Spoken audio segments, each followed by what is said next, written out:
శ్రీమాత్రే నమ. జయ గురు దత్తాత్రేయ నమ. ఈ వీడియోలో మనం నవంబర్ 16వ తారీఖు నుంచి డిసెంబర్ 15వ తారీఖు మధ్యలో ఏర్పడినటువంటి బుధాదిత్య యోగ ప్రభావం మేషరాశి వారి మీద ఏ విధంగా ఉండబోతుంది అన్న విషయాన్ని మనం ఈ వీడియోలో పరిశీలిద్దాం. సాధారణంగా ఈ బుధ అలాగే రవి గ్రహాలు ఇంచుమించుగా ఒక 25-30 డిగ్రీలు అటు ఇటుగా సంచరించడం జరుగుతూ ఉంటుంది. తరచుగా ఏదో ఒక రాశిలో ఈ యోగం ఏర్పడడం జరుగుతూ ఉంటుంది. అయితే ఈ యోగం ఏర్పడినప్పుడు గ్రహాలకి ఉన్నటువంటి స్వక్షేత్రం, మిత్రక్షేత్రం, ఆ గ్రహాలపైన ఏర్పడుతున్నటువంటి దృష్టిని బట్టి ఆ యోగ ప్రభావం జాతకుల మీద ఉండడం జరుగుతూ ఉంటుంది. సాధారణంగా మరి ఆ గ్రహాలు ఉన్నటువంటి స్థితిని బట్టి, స్వక్షేత్రం, మిత్రక్షేత్రాన్ని బట్టి, అలాగే ఆ యోగం మీద ఉన్నటువంటి దృష్టిని బట్టి ఆ గ్రహాల యొక్క ప్రభావం ఉండడం జరుగుతూ ఉంటుంది. మరి సాధారణంగా మరి ఈ బుధాదిత్య యోగం అన్నది మేషరాశి వారికి మరి రవి పంచమాధిపతిగా, పూర్వపుణ్యస్థానాధిపతిగా మరి మేషరాశి వారికి అత్యంత శుభగ్రహం రవిగ్రహం. అలాగే బుధుడు తృతీయ షష్టాధిపతిగా, రెండు పాప స్థానాలకి ఆధిపత్యం వహిస్తున్నటువంటి గ్రహం సహజంగా మేషరాశి వారికి పాపిగా నిర్ణయించడం జరిగింది. అయితే గ్రహాలు మనం అనుకున్నంత వరకు శుభులు, పాపులు అన్నవి మన జాతక పరిశీలనలో నిర్ణయించుకోవడానికి మాత్రమే ఎక్కువగా వాడుతుంటాం. కానీ వాస్తవానికి ప్రతి గ్రహం కూడా ఆ బలాన్ని బట్టి, జాతకుడు తను చేస్తున్న కార్యక్రమాలు బట్టి శుభ అశుభాలు ఇవ్వడం జరుగుతూ ఉంటుంది. బట్ ఏదైనా మరి బుధుడు వ్యాపారకారకుడు. ధనం సంపాదించాలన్నా, సంపాదించిన ధనాన్ని తెలివిగా దాచుకోవాలన్నా, ముఖ్యంగా విద్యార్థులు మరి వాళ్ళ యొక్క జ్ఞాపక శక్తి, పరీక్షల్లో వాళ్ళు చూపిస్తున్నటువంటి ప్రతిభ, వాళ్ళు సంగ్రహణ శక్తి, అలాగే నేర్చుకున్నది పరీక్షల రూపంలో రాయడానికి, ఇవన్నిటి కూడా బుధుని యొక్క అనుగ్రహం కంపల్సరీగా ఉండాలి. సాధారణంగా విద్యార్థులు వారి యొక్క జాతకాల్లో ఈ బుధుడు ఎంత బలంగా ఉంటే, అంటే శుభగ్రహాలతో కలిసి లేదా రవితో కలిసి బుధాదిత్య యోగం ఏర్పడితే ఖచ్చితంగా వాళ్ళు విద్యలో బాగా రాణించగలుగుతూ ఉంటారు. అదే బుధుడు పాపగ్రహాలైనటువంటి కేతువు, కుజ, శనిగ్రహాల లాంటిలో కలిసినప్పుడు జాతకుడికి విద్యలో ఆటంకాలు ఏర్పడడం, కొంతమందికి చదువు ఆగిపోవడం లాంటివి కూడా జరుగుతుంటాయి. బట్ ఏదైనా మరి ఒక జాతకుడు జీవితంలో స్థిరపడాలన్నా, ధనం సంపాదించాలన్నా, జీవితంలో హాయిగా ఉండాలన్నా ఖచ్చితంగా బుధుడు శుభగ్రహంగా శుభస్థానాల్లో ఉంటే జాతకం రాణిస్తూ ఉంటుంది. లేదా ఇలాంటి ప్రత్యేకమైనటువంటి యోగం కలిగి ఉన్నప్పుడు, అంటే ఈ బుధుడు రవితో కలిసి ఏర్పడడం వల్ల సహజంగా ఏర్పడినటువంటి బుధాదిత్య యోగం జాతకంలో ఉన్నప్పుడు సాధారణంగా జాతకుడు వాళ్ళ యొక్క తండ్రి గారు కానీ, తాతగారు కానీ, అంటే మొత్తం మీద ఒక విద్యావేత్తలైనటువంటి కుటుంబంలో జన్మించడం జరుగుతూ ఉంటుంది. అలాగే ఈ యోగం ఉన్నవాళ్ళు సాధారణంగా ఒక ఉన్నత స్థాయి కుటుంబంలో జన్మించడం, వాళ్ళ తండ్రి గారు కూడా ఒక మంచి వ్యాపారవేత్తగాను, ప్రభుత్వ ఉద్యోగానే ఉండడం జరుగుతూ ఉంటుంది. సో ఈ యోగం సాధారణంగా జాతకుడు జీవితంలో స్థిరపడడానికి, అభివృద్ధి చెందడానికి కారణం అవుతూ ఉంటుంది.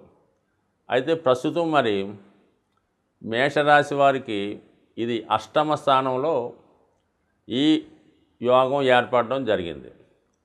మరి అష్టమ స్థానంలో ఏదన్నా సరే ఆల్ ఆఫ్ ది సడన్గా జరిగే ఫలితాలకి కారణం అవుతూ ఉంటుంది. అంటే జాతకుడు అప్పటిదాకా ఏదో ఒక ప్రయత్నం చేస్తుంటే వేరే కార్యక్రమం ద్వారా చేస్తున్నటువంటి పని ఆగిపోవడం, కొత్త ప్రయత్నాలు మొదలవడం, ఇవన్నీ కూడా జరుగుతూ ఉంటాయి.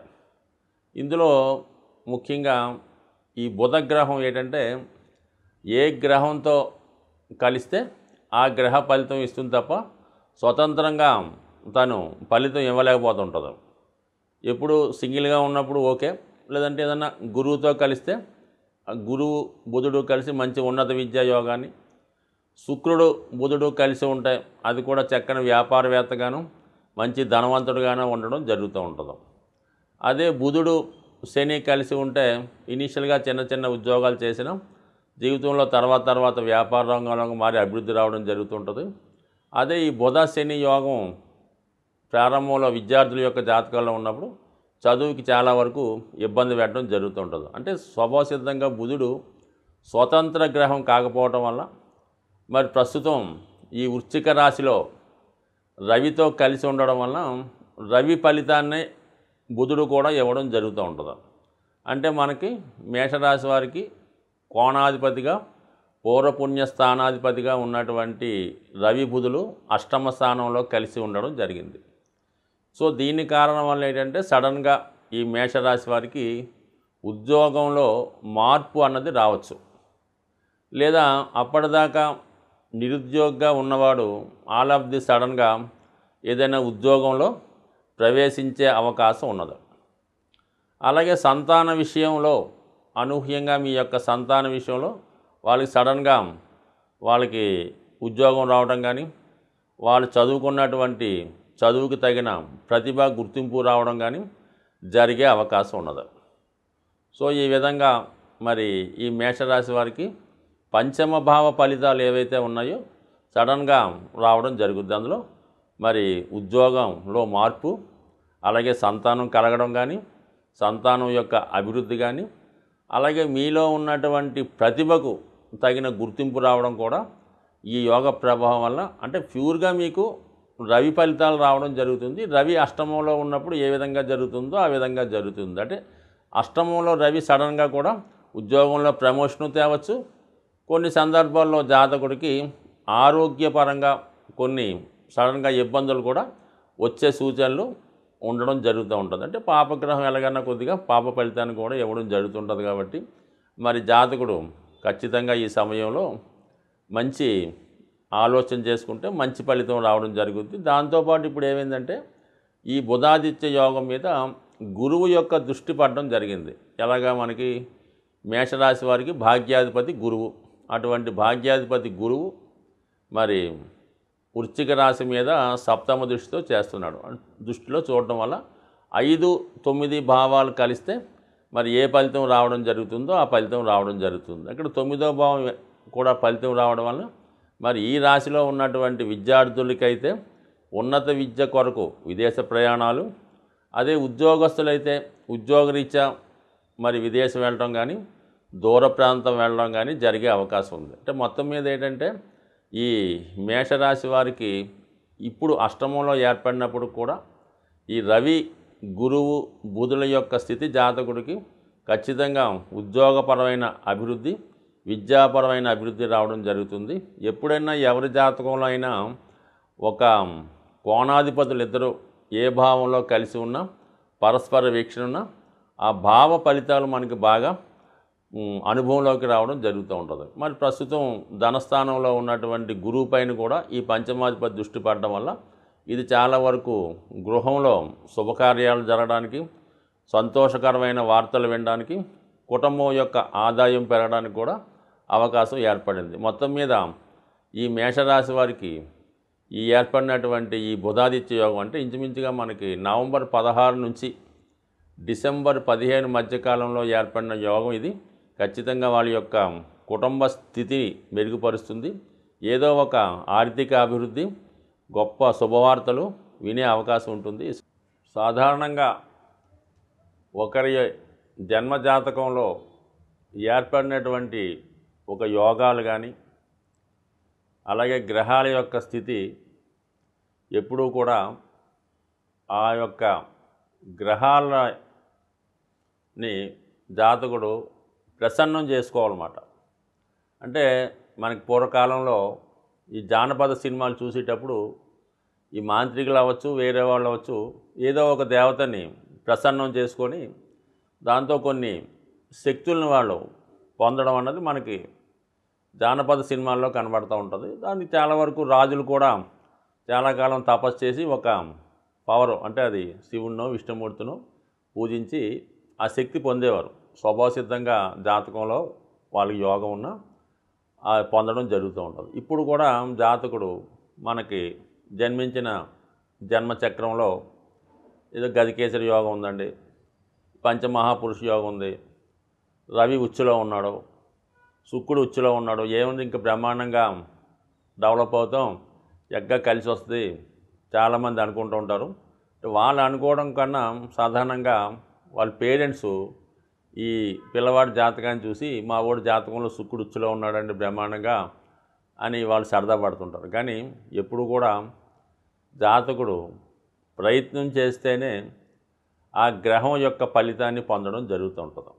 ఉదాహరణకి శుక్రుడు చాలా బలంగా ఉన్నాడు, ఇతను సినిమాలో బాగా రాణించగలడు అని జాతక చక్రంలో ఒక జ్యోతిష్కుడు చెప్పినప్పుడు అది ఆటోమేటిక్గా సునాయాసంగా రావడం ఏమి జరగదు.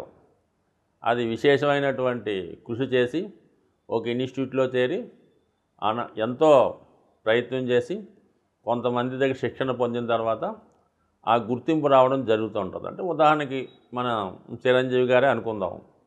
ఆయన జాతకంలో శుక్రుడు బలంగా ఉన్నా, శని ఉచ్చులో ఉన్నా, మరి అంత సాధారణంగా ఆయన ఏమి ఆడతా పాడుతా రాలేదు కదా జీవితంలో.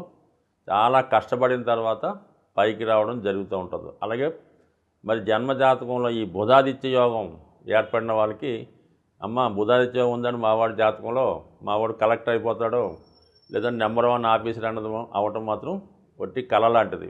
ఖచ్చితంగా ఒక మంచి గురువుని ఆశ్రయించి ఖచ్చితంగా దానికి తగినటువంటి సబ్జెక్ట్ నేర్చుకొని ఒక క్రమశిక్షణతో ఉండడం వల్ల ఈ యోగ ప్రభావం రావడం జరుగుతుంది. ఎవరు ఇంచుమించుగా 100కి 60 మంది జాతకాల్లో ఈ బుధాదిత్య యోగం ఉంటుంది. మరి అందరూ ఉన్నత విద్యావేత్తలు అవుతున్నారా అంటే వాళ్ళ ప్రయత్నం బట్టి ఉంటుంది. మరి ఖచ్చితంగా ఈ బుధాదిత్య యోగం రాణించాలంటే మరి జాతకుడు ముందుగా సూర్య నమస్కారం, సూర్య ఆరాధన అంటే ప్రతిరోజు కూడా సూర్య నమస్కారం చేసుకొని సూర్యభగవాన్ని తనకు తెలిసిన విధంగా ఆదిత్య హృదయమో సూర్యాష్టకమో ఏదన్నా సూర్య మంత్రాన్ని చదువుకొని ఆదివారం రోజు చాలా నియమంగా ఉండాలి. అంటే కామన్గా అది ఎన్వి, మద్యం, మందు ఏదో కొన్ని ఉంటాయి కదా, వీటికి దూరంగా ఉండడం అన్నది ఈ యోగం రాణించాలంటే అది రాజకీయ నాయకులకైనా ప్రభుత్వ ఉద్యోగులకైనా సాధారణ వాడికైనా ఈ ఆదివార నియమం వల్ల అపారమైనటువంటి శక్తి రవిబలం కలుగుతూ ఉంటుంది. ఇక బుధుడు మారించాలంటే విష్ణుమూర్తి ఆరాధన, వెంకటేశ్వర స్వామి, విష్ణుమూర్తి, విష్ణు సహస్రనామ పారాయణ ఇవి చేసుకోవడం వల్ల బుధుడు బలవంతుడు అవుతాడు. అంటే సాధారణంగా ఈ బుధుడు జాతకంలో రాణించాలంటే, వ్యాపారంలో రాణించాలన్నా, విద్యలో ఉన్నతి సాధించాలన్నా ఏకాదశి ప్రతి నెలలో వచ్చే 2 ఏకాదశుల రోజు విధి విధానంగా ఉపవాసం ఉండగలిగితే ఉపవాసం ఉండి ఆ రోజు మంచి సాత్వికమైనటువంటి ఆహారం తీసుకుంటూ ఎక్కువగా ఏదో ఒక వాళ్ళకి ఇష్టమైనటువంటి విష్ణు సహస్రనామో గోవిందనామాలో లేదంటే ఒక మంచి ఆధ్యాత్మికవేత్త దగ్గర ఒక మంచి గురువు దగ్గర అతను సాన్నిధ్యం అంటే మన పని చేసుకుంటూనే ఏదో విధంగా ఆ దైవం మీద దృష్టి పెట్టడం వల్ల ఈ విధంగా ఏకాదశి చేయడం వల్ల ఉపవాసం వల్ల బుధగ్రహ అనుగ్రహం పొందడం జరుగుతూ ఉంటుంది. సో ఈ కారణం వల్ల ఇటు సూర్య నమస్కారాలు ఆదివారం చేసుకుంటూ నెలకి 2 సార్లు వచ్చే ఈ ఏకాదశి నియమం పాటించడం ఖచ్చితంగా చేసి చూడండి. ఎక్కువ రోజులు అక్కర్లేదు, 1 సంవత్సరం ఎవరైనా ప్రయత్నం చేయండి. వాళ్ళు ఉన్నత స్థితికి ఖచ్చితంగా ఏ స్థాయిలో ఉన్నా ఎదగడం జరుగుతుంది. వాళ్ళలో ఉన్నటువంటి ప్రశాంతత, వాళ్ళలో ఉన్నటువంటి ఆధ్యాత్మికత అటువంటి వ్యక్తుల దగ్గర మీరు 5 నిమిషాలు మాట్లాడినా ఎంతో ప్రశాంతత ఏర్పడే అవకాశం ఉంటుంది. కాబట్టి ఒకసారి ప్రతి ఒక్కరూ కూడా ముఖ్యంగా చదువులో విద్యార్థి దశలో ఉన్నవాళ్ళు ఈ నియమాలు పాటించడం వల్ల, అలాగే చాలా హాస్టల్స్ అవి ఉంటుంటాయి కాబట్టి వాళ్ళు కూడా పిల్లలకి సాధ్యమైనంత వరకు ఈ ఆదివారం సూర్య నమస్కారం ఏకాదశి నేర్పడం వల్ల మీ యొక్క కాలేజీ కానీ మీ యొక్క ఇన్స్టిట్యూట్ కానీ 100% మంచి సక్సెస్ రేట్ పొందే అవకాశం ఉంటుంది. ఒకసారి ధర్మాన్ని కాపాడుతూ ప్రయత్నం చేయండి. స్వస్తి.